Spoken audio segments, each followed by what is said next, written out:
listening to the Never Kamala crowd tell Kamala voters that pointing fingers is not helpful and right now we need a fight.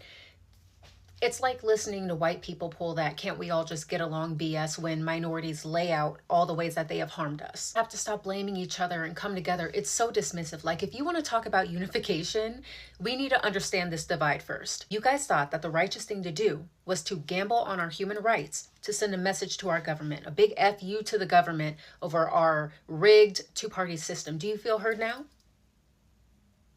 Oh, it's almost like we said that adding more obstacles for us to fight was counterproductive. All over, I'm saying, guys, when are we doing this? When are we protesting? What are you waiting for?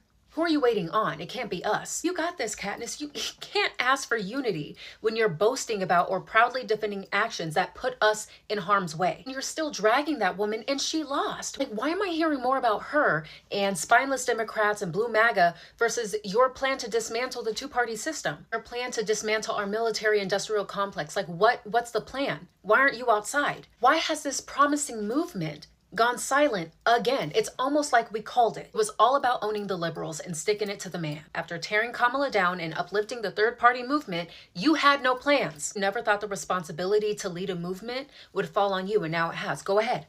Go ahead. But you lost millions of supporters that you would have had you not played with our lives. You were not the revolutionary you think you are.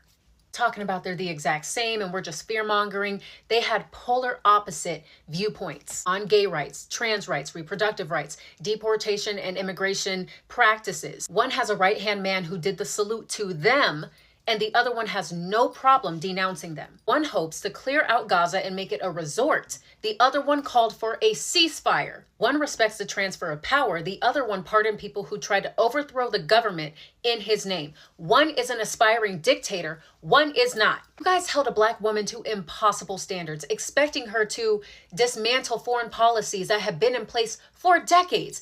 As vice president, you held her accountable for the actions and inactions of white men who had power that she did not. To see a growing number of communities suffer and be put at risk just to turn around and say, yeah, this was all worth it, and then ask us where we are. Shame us for taking a step back. Fuck you. Each and every one of you who didn't vote, who voted for a non-viable candidate and encouraged others to do the same. Until you understand the gravity of what you all collectively did, until I can trust that in 4 years, fingers crossed, you won't gamble on our human rights again, until you provide an actual plan for this revolution you're definitely not serious about, don't call on nobody to build community with you guys. Like, where do you suggest starting for this revolution? What's the first step? You have concepts of a revolution. Got it.